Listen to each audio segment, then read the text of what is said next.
Lesson 3 के जितने important question है वो कर लिए जाएं। तो खड़े रहने दो।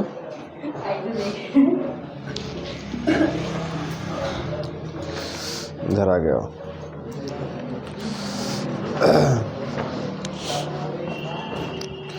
लेसन 3 के जितने इंपॉर्टेंट क्वेश्चन हैं वो किए जा रहे हैं। ठीक, क्वेश्चन तुम्हारा पहला ये है कि ऐसी धातु का उदाहरण दीजिए जो कमरे के ताप पर द्रव होती है।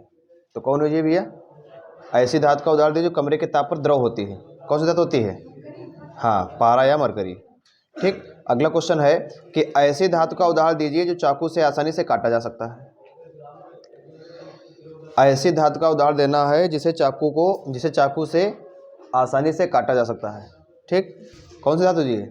सोडियम। कौन सी जी? सोडियम। फिर आगे है कि ऐसी धातु का उदाहरण दीजिए जो ऊष्मा की सबसे अच्छी चालक होती है। ऐसी धातु का उदाहरण दीजिए जो ऊष्मा की सबसे अच्छी चालक होती है। कौन सी जी? चांदी, सिल्वर। ठीक, फिर क्वेश्चन तुम्हारा है कि ऐसी धातु का उदाहरण दीजिए जो ऊष्मा की कुचालक होती है। ऊष्मा की कुचालक तो कौन हो जी है? सीसा, लेड।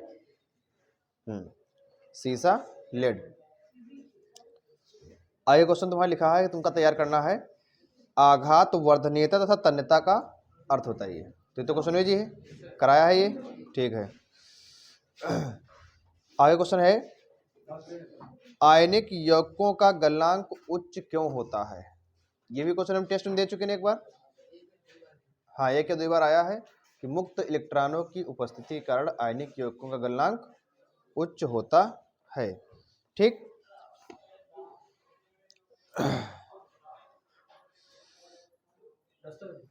ये क्वेश्चन लिख लो जल्दी से। नमस्ते।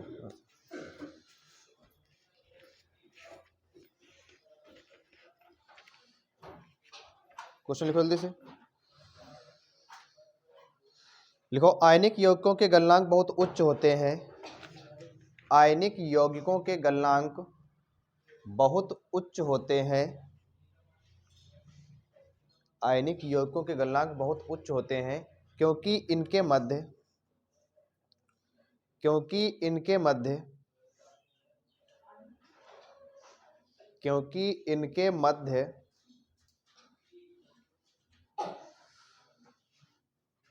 अंतरा अणुक आकर्षण बल को तोड़ने के लिए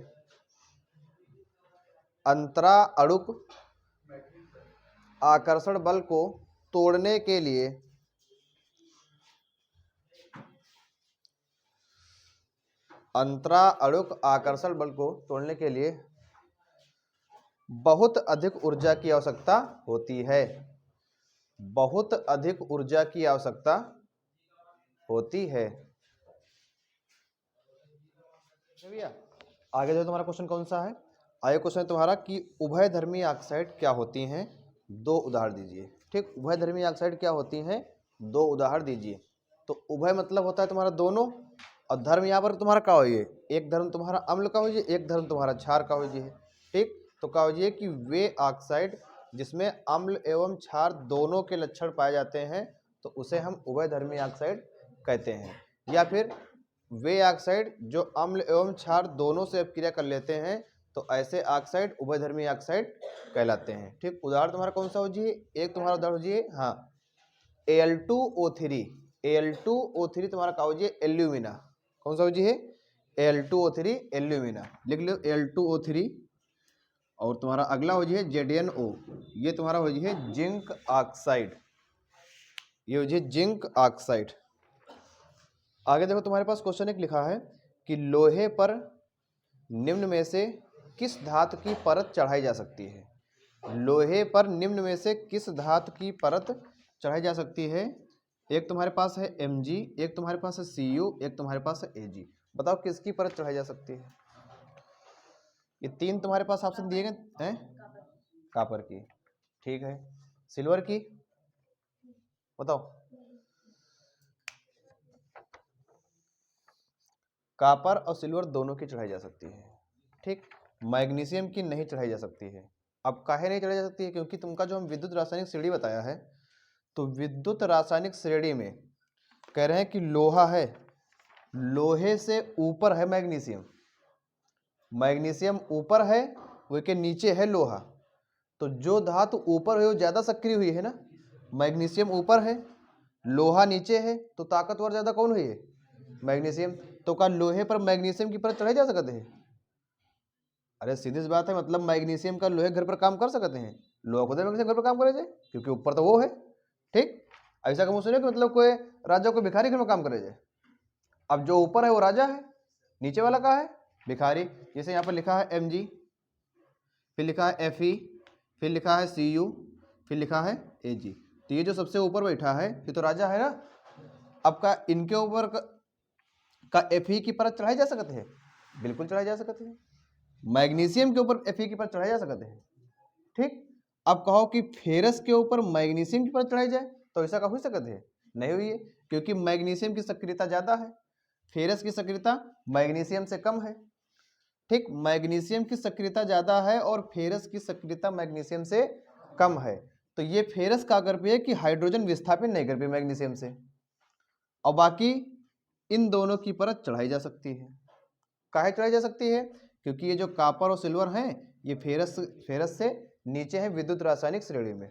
अब अगर नीचे हैं तो ये क्या कर ले, फेरस क्या कर ले, हाइड्रोजन विस्थापित कर ले, इनके विलयन से जिनका घोल बनी है हाइड्रोजन वहां से विस्थापित हो जी है। तो मतलब कॉपर और सिल्वर की चढ़ाई जा सकती है और मैग्नीशियम की नहीं चढ़ाई जा सकती है। ठीक, तो ये ध्यान रखो कि जो मतलब विद्युत रासायनिक श्रेणी पहली बार तुम्हारी एक अवरोही क्रम में आ रहा है, पहले सबसे ज्यादा सक्रियता, फिर उससे कम, फिर उससे कम, फिर उससे कम, बीच में हाइड्रोजन है, फिर तुम्हारी जो है और भी तुम्हारे तत्व रहे है ना। तो जो ऊपर हुई है वो ज्यादा सक्रिय है, जो नीचे है वो कम सक्रिय है। ठीक, अभी केवल 4 में बताओ, मैग्नीशियम, फेरस, कॉपर, सिल्वर, सबसे ज्यादा सक्रिय कौन है? मैग्नीशियम है, और सबसे कम सक्रिय कौन है? सिल्वर है। ठीक, ये क्वेश्चन है। आगे क्वेश्चन लिखा है कॉपर के 2 प्रमुख अयस्कों के नाम व सूत्र लिखिए। बहुत इंपॉर्टेंट क्वेश्चन है। कॉपर के 2 प्रमुख अयस्कों के नाम व सूत्र लिखो जल्दी से। चलो एक लिखो जल्दी, copper pyrites, copper pyrites CuFeS2,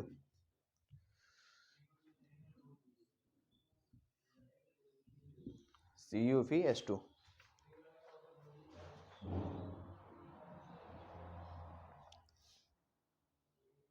CuFeS2।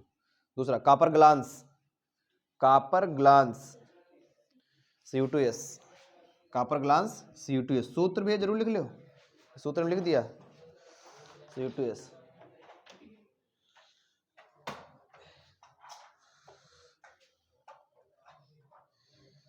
एक लिखो cuprite, cuprite Cu2O, Cu2O, cuprite Cu2O।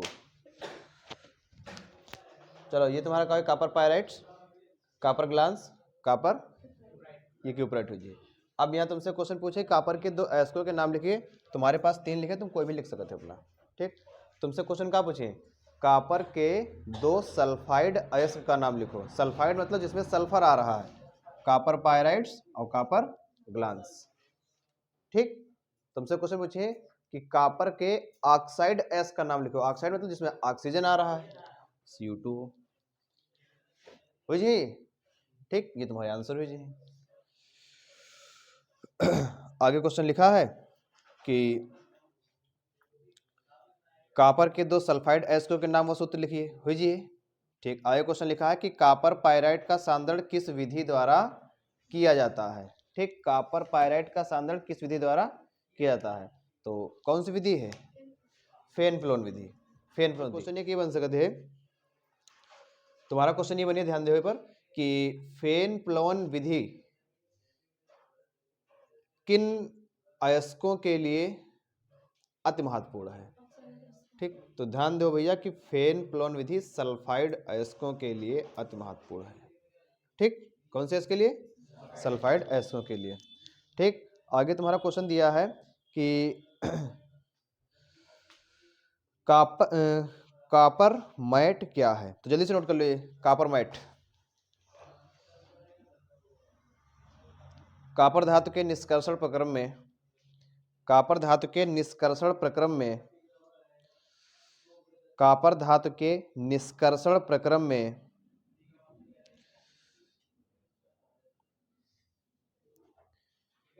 Cuprous sulphide, cuprous sulphide और फेरस सल्फाइड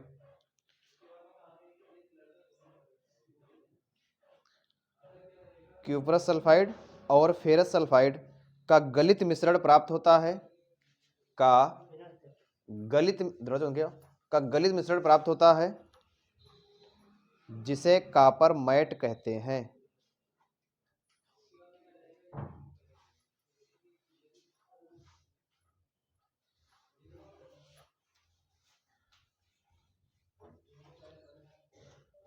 ठीक है, ठीक। अगला क्वेश्चन लिखा है कि कौन सी धातु आसानी से संक्षारित नहीं होती है? कौन सी धातु आसानी से संक्षारित नहीं होती है? तो कौन सी धातुएं भैया आसानी से संक्षारित नहीं होती हैं? वे धातुएं जो विद्युत रासायनिक श्रेणी में सबसे नीचे स्थित होती हैं। ठीक, सबसे नीचे, जो सबसे नीचे स्थित तो ताकतवर हुई भी ना कि कोई सक्रियता श्रेणी उनके अंदर हुई भी नहीं, कहीं हुई है सक्रियता उनके अंदर? बिल्कुल भी नहीं हुई है। ठीक, जो सबसे नीचे है वो खाली काउंटिंग में है, बाकी सक्रियता तो उनके पास बिल्कुल भी नहीं है ना। तो वे धातुएं जो विद्युत रासायनिक श्रेणी में सबसे नीचे स्थित होती हैं, तो वे जो है आसानी से संक्षारित नहीं होती हैं। ठीक, उदाहरण जैसे सोना है, चांदी है, ये धातुएं तुम्हारी हुई चाहिए। ठीक, तो अगर लिखना हो तो अपना आराम से लिख लीजिएगा। ठीक है, आगे क्वेश्चन पूछा गया है कि लोहे को जंग से बचाने के लिए दो तरीके बताइए। पेंट लगाकर भेजिए, ग्रीस लगाकर भेजिए, और एक तुम्हारी हाँ ये सबसे इंपॉर्टेंट है। ठीक, यश दलेपन तुम्हारी जो है सबसे इंपॉर्टेंट है। और इन पर जो कभी कभी टिप्पणी पूछ लेते हैं कि यश दलेपन पर टिप्पणी लिखिए। ठीक, तो लोहे को जंग से बचाने के लिए उस पर जस्ते की परत चढ़ाई जाती है। यश दलेपन में है ये, लोहे को जंग से बचाने के लिए उस पर जस्ते की परत चढ़ाई जाती है, तो इस प्रक्रिया को हम यसद लेपन कहते हैं। ठीक, यसद लेपन कहते हैं, ध्यान दो चीज। अच्छा, अगला क्वेश्चन है कि धातु एवं अधातु तत्वों के किन्हीं चार सामान्य गुणों का उल्लेख कीजिए। तो ये तो हुई क्वेश्चन, धातु एवं अधातु तो विस्तार से बताए हैं। ठीक, तो अपना आराम से कर लियो क्वेश्चन। ये आगे लिखा है कि विद्युत रासायनिक श्रेणी की सहायता से धातुओं द्वारा अम्लों से हाइड्रोजन विस्थापित करने की क्षमता किस प्रकार ज्ञात करते हैं? ठीक, उदाहरण सहित समझाइए। तो विद्युत रासायनिक श्रेणी तुम्हें जो तत्व दिए गए हैं कौन से क्रम में? अवरोही क्रम में दिए गए हैं। ठीक ठीक, और हाइड्रोजन तुम्हारी कौन सी धातु विस्थापित कर पाई है? हाइड्रोजन तुम्हारी वही धातु विस्थापित कर पाई है जो विद्युत रासायनिक श्रेणी में हाइड्रोजन से ऊपर है। ठीक, अगर विद्युत रासायनिक श्रेणी में हाइड्रोजन से ऊपर है तब तो हाइड्रोजन विस्थापित कर पाई है, और अगर हाइड्रोजन से नीचे तो क्या कर पाई है? बिल्कुल नहीं कर पाई है। तो तुमको ये बताना है कि क्वेश्चन लिखा है कि विद्युत रासायनिक श्रेणी की सहायता से धातुओं द्वारा अम्लों से हाइड्रोजन विस्थापित करने की क्षमता किस प्रकार ज्ञात करते हैं, उदाहरण सहित स्पष्ट कीजिए। ठीक, तो जो धातुएं विद्युत रासायनिक श्रेणी में हाइड्रोजन से ऊपर हैं, ठीक, वे अम्लों से अपक्रिया करके हाइड्रोजन विस्थापित कर सकती हैं, और जो धातुएं विद्युत रासायनिक श्रेणी में हाइड्रोजन से नीचे हैं वे अम्लों से अपक्रिया करके हाइड्रोजन विस्थापित नहीं कर पाती। एक बार क्या कर लो कि जेडीएन ले लो। जेडीएन तो तुम्हारा हाइड्रोजन से ऊपर है कि नीचे? जेडीएन हाइड्रोजन से, जेडीएन प्लस H2SO4 एरो, JDnSO4 और प्लस हाइड्रोजन गैस। ठीक, और एक लिख लो यहाँ पर Hg plus H2SO4 arrow, HgSO4 और प्लस H2। ठीक, अब दो अपक्रिया तुम्हारे पास लिखी हैं। दो अपक्रिया में तुम्हारे पास ये वाली पहली अपक्रिया संभव है, दूसरी संभव नहीं है। अब संभव का है नहीं है, तो देखो यहाँ पर तुम्हारी जिंक है, विद्युत रासायनिक श्रेणी में जिंक जो है हाइड्रोजन से ऊपर है। ठीक, और ये तुम्हारा क्या है? अम्ल है। अगर अम्ल से क्रिया करें तुम्हारा क्या बना दे है? Zinc sulphate, JDnSO4 zinc sulphate, और हाइड्रोजन गैस तुम्हारी क्या हो जाए? मुक्त हो जाए, है ना। लेकिन यहाँ पर अगर तुम कहा लो मरकरी लो पारा, तो ये कहाँ पर है? विद्युत रासायनिक श्रेणी में हाइड्रोजन से नीचे है। सल्फ्यूरिक अम्ल, देखो अम्ल तुम्हारा वही है, यहाँ पर अम्ल वही है। अब यहाँ पर जो अम्ल से क्रिया करी है तो क्या बने? केवल HgSO4 बने, हाइड्रोजन गैस मुक्त नहीं कर पाएगी। क्या नहीं कर पाएगी, इनकी सक्रियता कम है और इनकी सक्रियता ज्यादा है। ठीक, अब जेडीएन ऊपर है भैया, जेडीएन ऊपर है, हाइड्रोजन नीचे है, उसके नीचे तुम्हारा Hg है, ताकतवर कौन है, जेडीएन। तो अगर ताकतवर जेडीएन है तो जेडीएन जब H2SO4 से क्रिया करे तभी तो SO4 के अपनी तरफ खींच सकते हैं, जब ताकतवर है। H2 के अलग हटा देगा, तुम जो अलग हटो। ठीक, अब ये Hg है कमजोर, Hg कहाँ है, कमजोर है, तो क्या Hg जो है SO4 खींच सकते अपनी तरफ, बिल्कुल नहीं खींच सकते। ठीक, कमजोर ये हैं, ताकतवर ये हैं, तो हाइड्रोजन का है उनसे अलग हो जाए, है कि नहीं। ठीक, तो नीचे वाली अपनी तुम्हें संभव नहीं है, तो तुमका जो विद्युत रासायनिक श्रेणी के लक्षण लिखना है उसमें उदाहरण लिखना है, ये अपना लिख सकते हो। ठीक,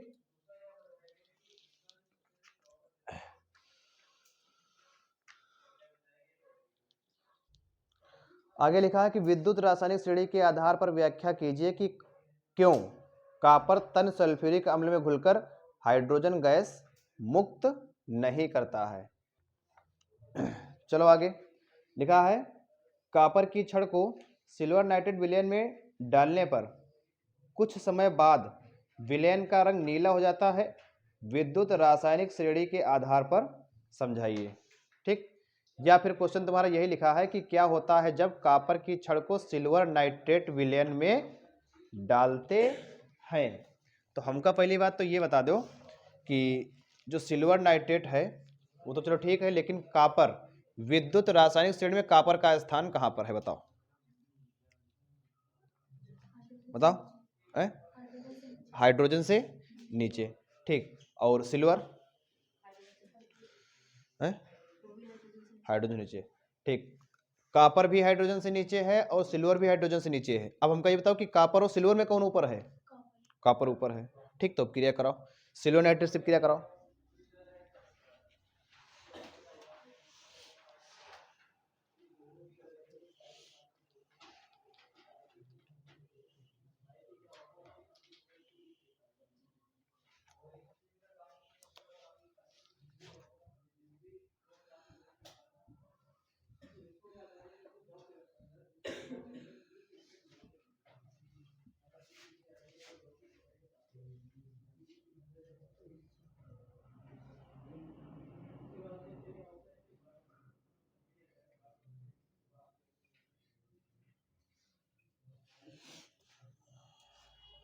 ठीक, ये देखो तुम्हारी क्रिया बन जी, देखो ये समझ लो का है, ध्यान से देखो, तुम्हारा ये का है, कॉपर है, ये का है कॉपर, और ये का तुम्हारे पास silver nitrate, this silver nitrate. अब देखो यहाँ से तुम्हारे क्वेश्चन बनी है।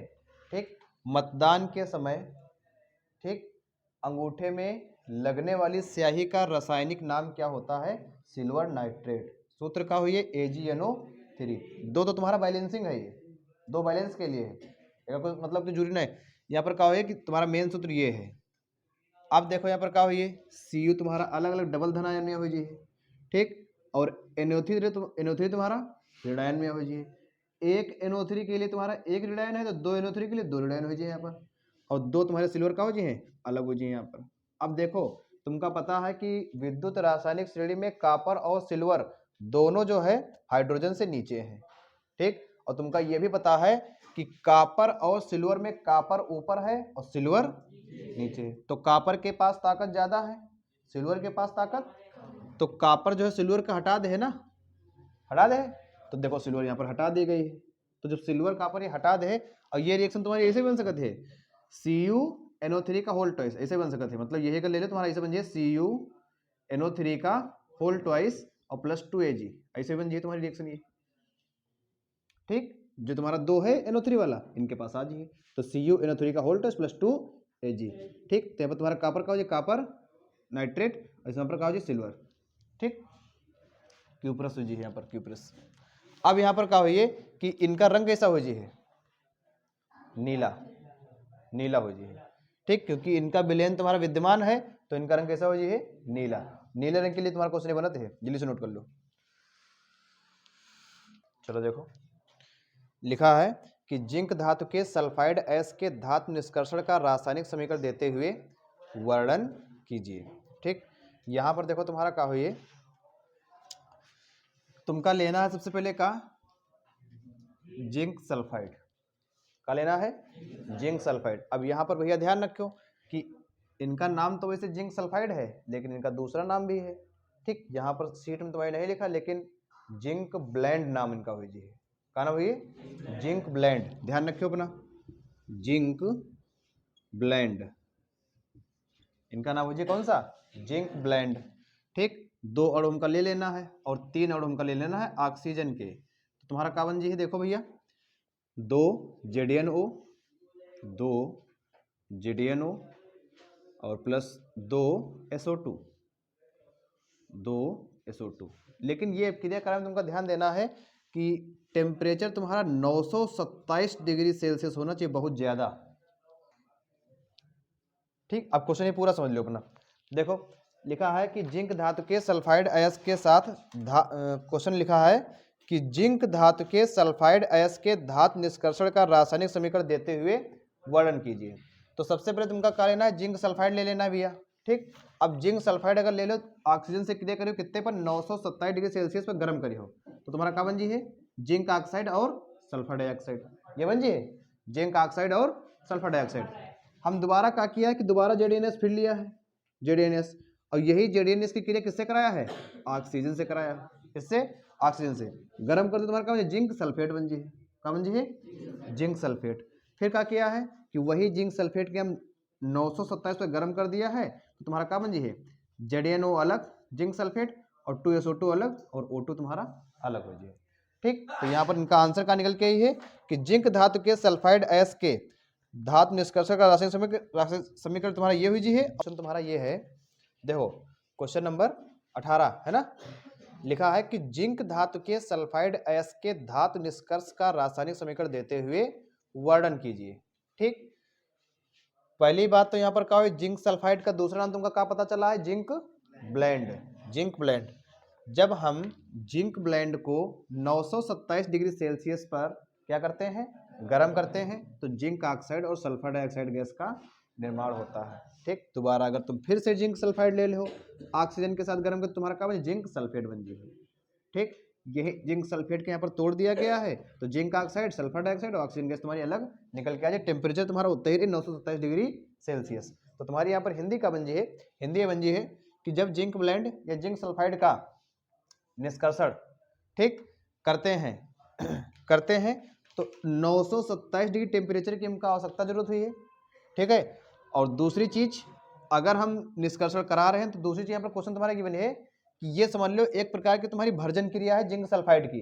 काय की क्रिया है? भर्जन क्रिया है। तो कहाँ पर संपन्न हुई है? कौन सी भट्ठी में? परावर्तनी भट्ठी में।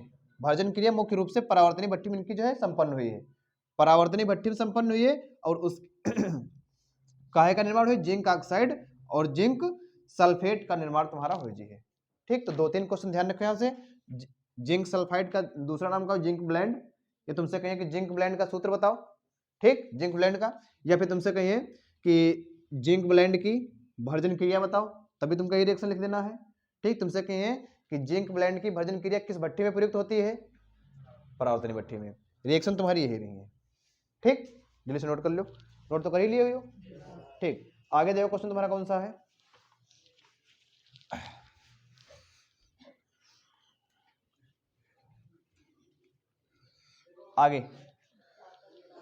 आगे लिखा है कि कापर ग्लांस से कापर तांबा। क्वेश्चन है कापर ग्लांस अयस्क से किस प्रकार तांबा विगलित किया जाता है?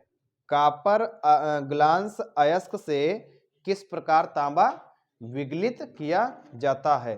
तो क्वेश्चन लिखा है कि कापर ग्लांस, 19 नंबर क्वेश्चन है भैया। ठीक, कापर ग्लांस अयस्क से किस प्रकार तांबा विगलित किया जाता है? मतलब सीधी सीधी बात यह है कि तुमका जो है क्या करना है कि कापर ग्लांस से तुमका कापर अलग कर देना है। कापर ग्लांस से कापर क्या कर देना है? अलग। तो अलग देखो कैसे हुई है।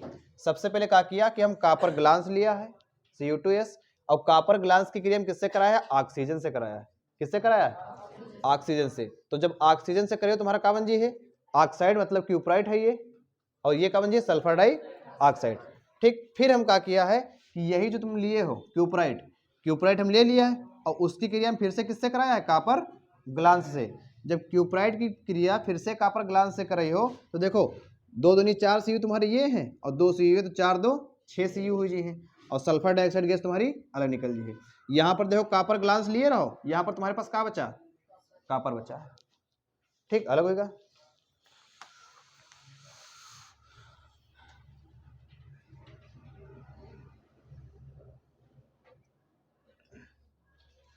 एक 20 नंबर साथ तुम देख लो, फिर अपना आगे आगे नोट कियो। देखो लिखे हैं कि कारण सहित स्पष्ट कीजिए कि निम्नलिखित रासायनिक अभिक्रिया संभव है या नहीं। लिखा है Hg plus H2SO4 arrow HgSO4 plus H2 है, संभव है कि नहीं, काहे नहीं संभव है, कौन नीचे, Hg जो है हाइड्रोजन से नीचे है इसलिए वो हाइड्रोजन विस्थापित नहीं कर पाएगी, ठीक। और दूसरी तुम्हें अभी रिएक्शन आ रहा है Cu plus 2 AgNO3 arrow CuNO3 का होल ट्वाइस प्लस 2 Ag, यही रहा है। तो ये बताओ संभव है कि नहीं, बताओ, ये संभव है क्योंकि Cu और Ag की अभिक्रिया हो रही है तो उसमें तुम्हारा कौन है, Cu जो है Ag से ऊपर है इसलिए जो है Ag को विस्थापित कर देगा, ठीक। तो नीचे वाली संभव है, ऊपर वाली संभव नहीं है। 20 क्वेश्चन हो गए, बाकी 4 क्वेश्चन तुम्हारे कल बता दिए, ठीक। ये सीट लो अपनी।